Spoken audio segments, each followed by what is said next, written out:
Delight IAS पर आप सभी का एक बार फिर से बहुत बहुत स्वागत है। आईआर के पॉइंट ऑफ व्यू से एक बहुत ही इंपॉर्टेंट न्यूज़ डिस्कस करने जा रहे हैं। पिछले कुछ दिनों से फ्रांस में लगातार जो है हिंसा की घटनाएं हो रही हैं, है ना। यूरोप का एक बहुत ही खूबसूरत शहर जो है, उसकी राजधानी जो है वो आग की लपटों से घिर चुकी है। ठीक है, क्यों ऐसा माहौल बना है? ठीक है, बहुत ही महत्वपूर्ण शहर है फ्रांस, और क्यों ऐसी घटनाएं वहां पर हो रही हैं और ऐसी स्थिति क्यों बन गई है कि फ्रांस के राष्ट्रपति को 2 बार आपातकालीन बैठक बुलानी पड़ी है ना। कौन सी ऐसी चीजें हैं, पूरे मुद्दे को गंभीरता से जानने का प्रयास करेंगे और देखेंगे अंतरराष्ट्रीय संबंधों के दृष्टिकोण से ये चीजें किस डायरेक्शन में विश्व को लेकर जा रही हैं। जल्दी से पहले देखिए कि मुद्दा कहां पर क्या खराबी है। देखिए भाई, आप देखिए, मैंने आपको बताया कि हिंसा हो रही है। हुआ क्या है कि वहां पर एक किशोर था जिसकी उम्र 17 साल की है। ठीक है, 17 साल की एज है। मैं आपको फोटो भी उसकी दिखा देता हूं। यहां पर देखिए, ये इसका नाम है नाइल।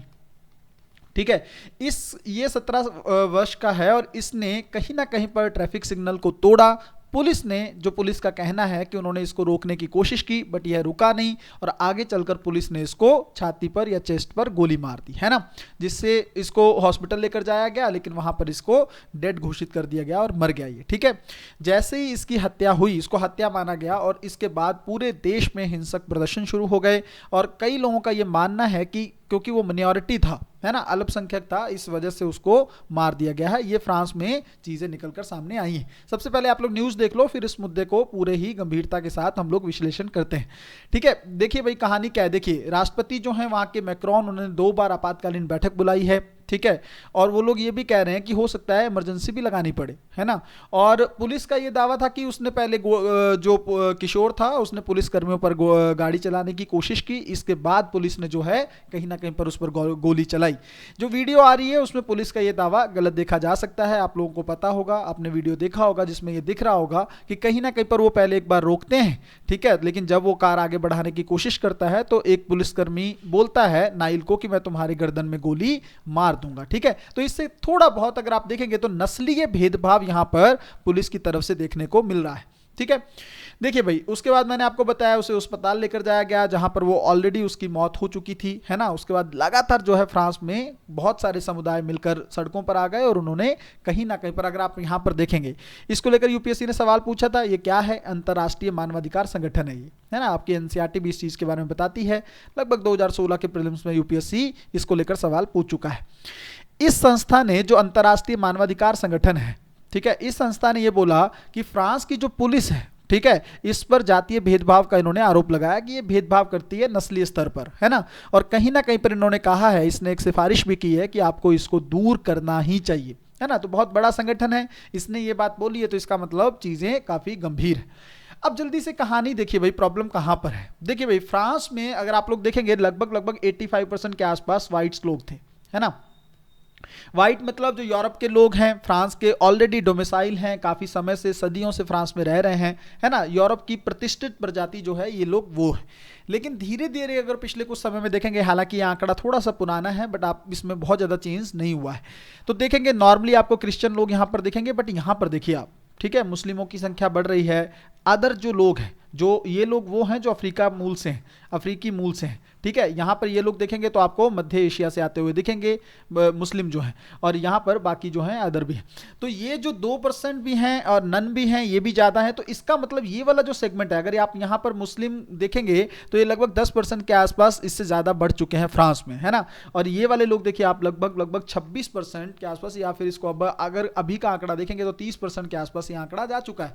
तो अगर आप देखेंगे इसकी संख्या बढ़ रही है, कम हो रही है, और इन दोनों की संख्या में इजाफा हो रहा है। तो एक हिसाब से फ्रांस का जो डेमोग्राफिक सिस्टम है वो थोड़ा सा चेंज हो रहा है ना। तो इससे वहां के लोग थोड़ा से खुश नहीं, है ना। ये लोग जो खुश नहीं है, उनको लग रहा है कि हमारे देश में बाहर के लोग आ जा रहे हैं। और अगर आप लोग देखेंगे, देखिए ये फ्रांस की फुटबॉल टीम है, इसमें मैक्सिमम लोग देखिए आपको अफ्रीकी मूल के दिखेंगे ये लोग, है ना।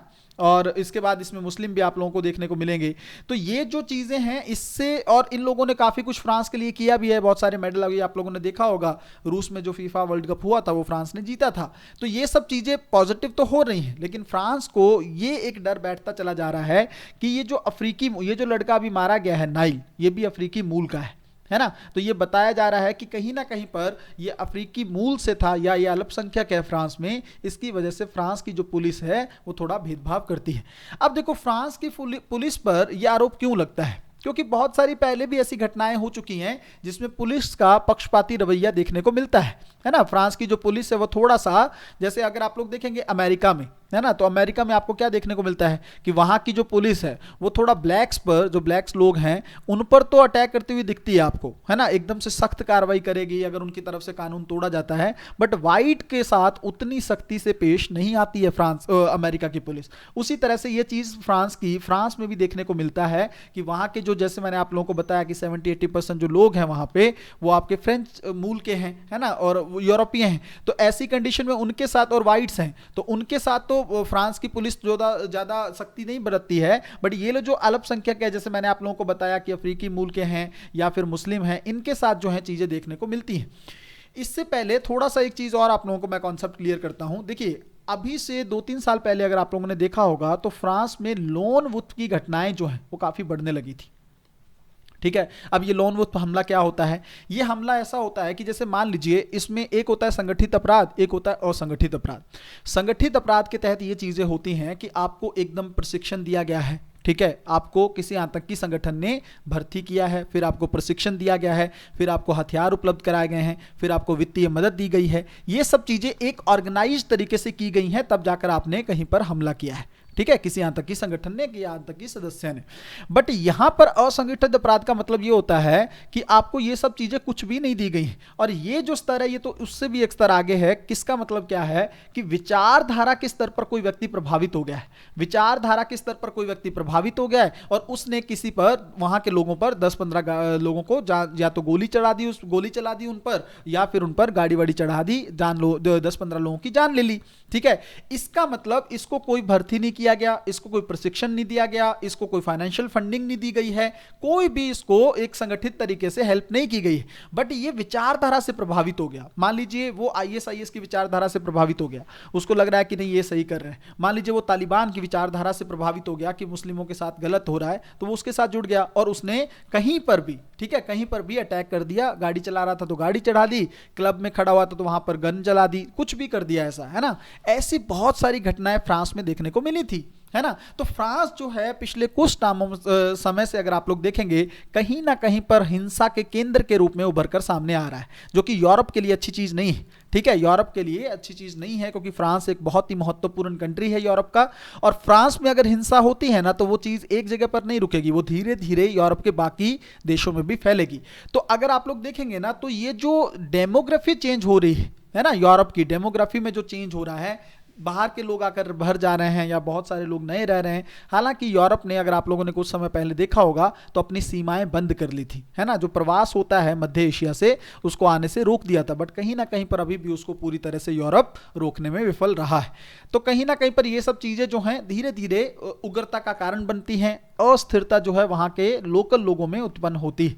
ठीक है, ये हर जगह देखने को आपको मिलता है। अंतर्राष्ट्रीय स्तर पर यह प्रयास करना होगा कि ये चीजें ना हो, जो प्रवास होता है, और खास करके अगर आप लोग देखेंगे, जैसे मान लीजिए क्लाइमेट चेंज की वजह से प्रवास हो रहा है, या कहीं पर गृह युद्ध हो रहा है उसकी वजह से प्रवास हो रहा है, तो ये चीजें जो हैं यूएन जैसे मंच को रोकनी होंगी, कोशिश करनी होगी। क्योंकि आप लोगों को पता होगा यूनाइटेड नेशंस सिक्योरिटी काउंसिल जो है उसका मेन मोटो जो है वो शांति स्थापित करना है, तो उसको वर्ल्ड में पीस स्थापित करने की तरफ आगे बढ़ना होगा। ठीक है, तो मुझे लगता है इस मुद्दे को पूरी गहराई से आप लोग समझ गए होंगे। आप लोग टेलीग्राम ज्वाइन कर सकते हो, लिंक जो है डिस्क्रिप्शन में दिया गया है, वहां पर आपको पीडीएफ वगैरह भी मिलती रहती हैं, बहुत सारे नोटिफिकेशन जो हैं वो भी आपको प्राप्त होते रहते हैं।